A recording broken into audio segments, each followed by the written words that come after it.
kung bakit natatanggal yung charging pin niya. Kasi hindi naman talaga dapat matatanggal to eh. Ano ang mga nagiging problema kung bakit siya natutuklap?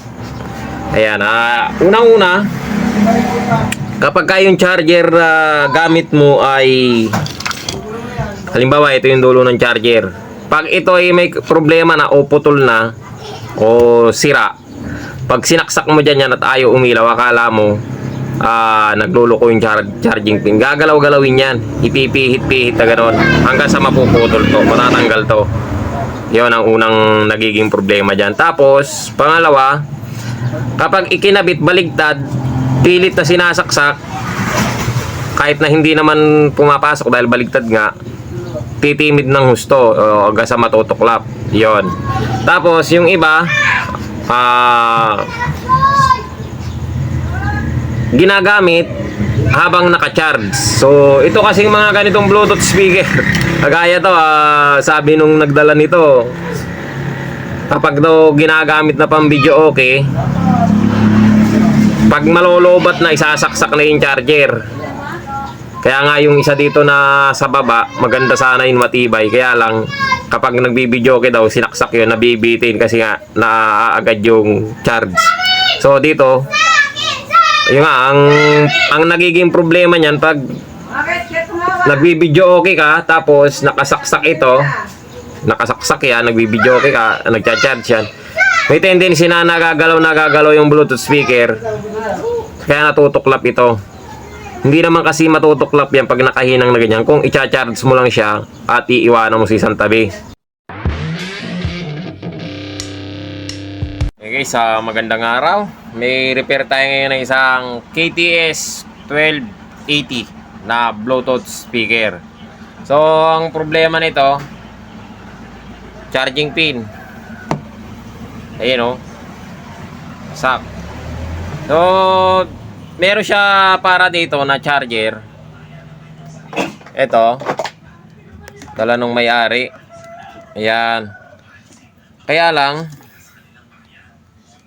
nirereklamo niya mabagal daw mag-charge pagka ganito ang gamit niya. Ay, iba na yun. Ang gusto niya, buhayin uli yung charging pin na to. So ngayon try natin ibalik. Yung iba kasi ang ginagawa dyan, pinapalitan na lang ng yung Type-C na may na-order sa online na Type-C, kinakabit dito.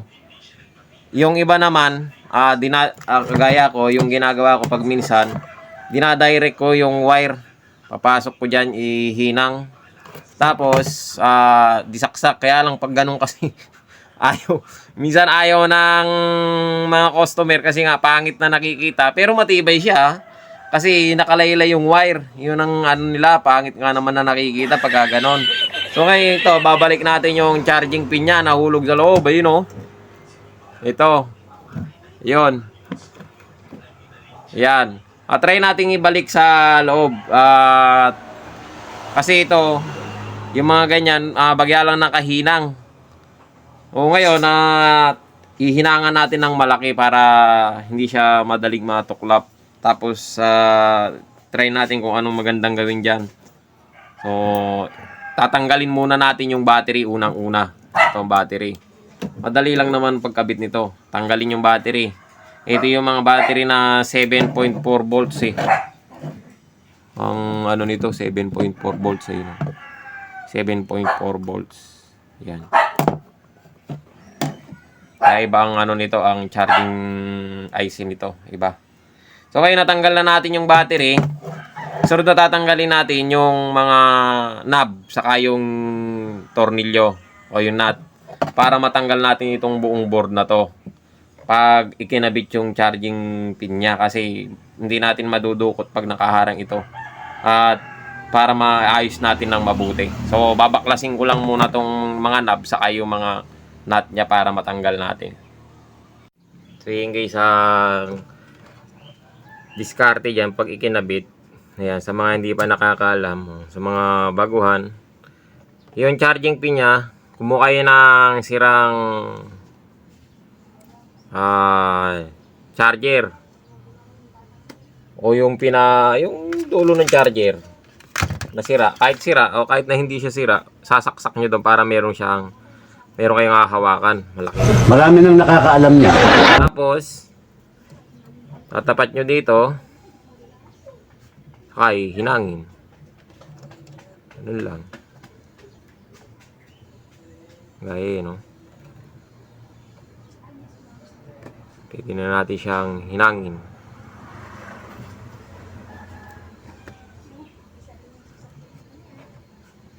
Gaya ito, kahit na wala siguro, pwede sasaksak lang natin. Hindi naman na siguro gagalaw yan. Hinangin natin yung mga gilid. Unahin natin yung gilid. Yung mga para hindi siya gagalaw yung pinakapaa. Teka, di ata ba kukuha. Kaya madaling natatanggal eh. Malit yung kapit. Lakihan natin.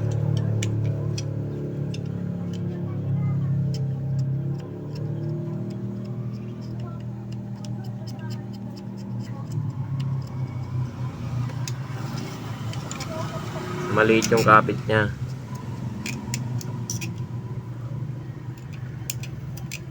Nakabagya lang siya nakahinang. Ito, lalakyan natin.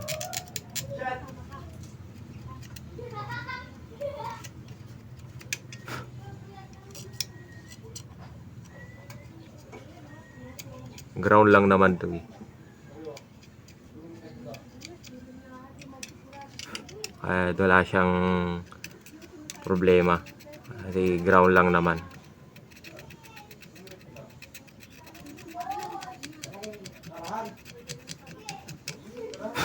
So yan. Medyo malaki-laki na to.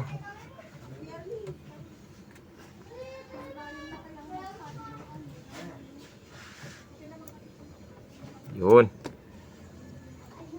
So okay na.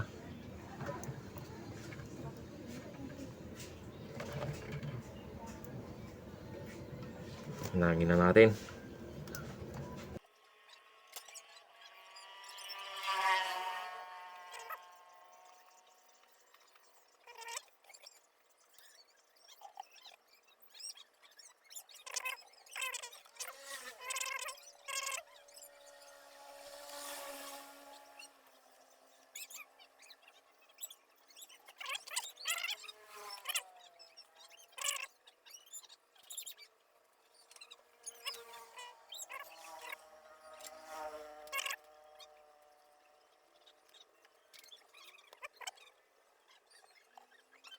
Ayun. Hinang na. Ewan ko kung kaka na to. Masyado maliit. Testingin natin. Testing.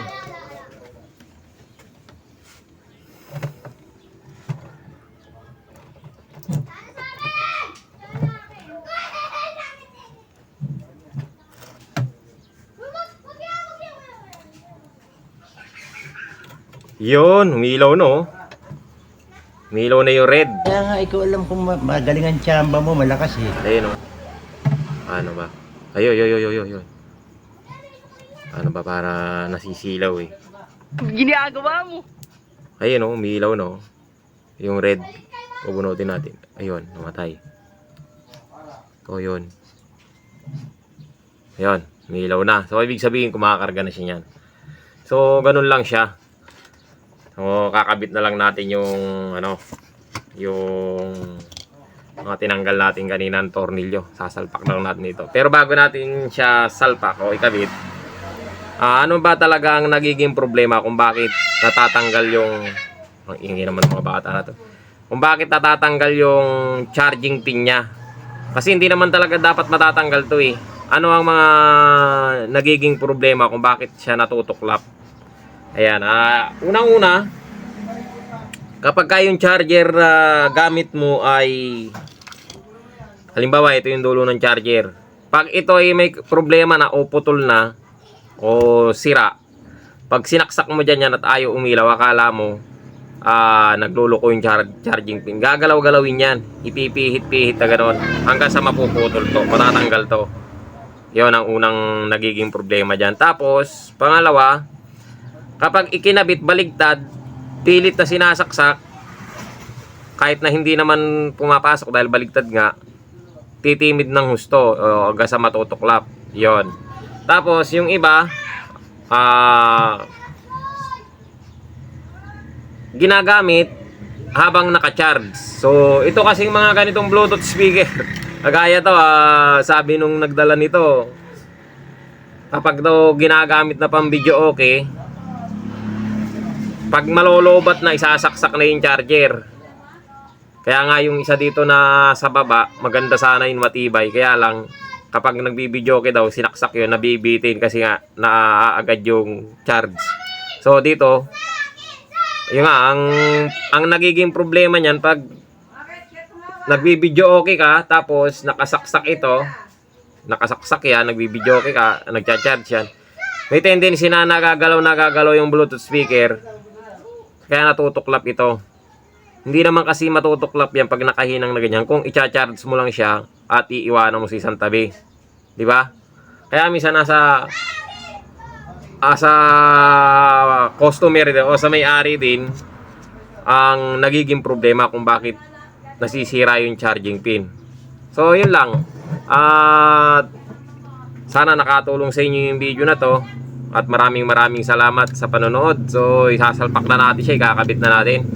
Siguro hindi na natin maipakita yung pagkabit nito. Tornilyo lang naman natin siya. So hanggang dito na lang yung video natin.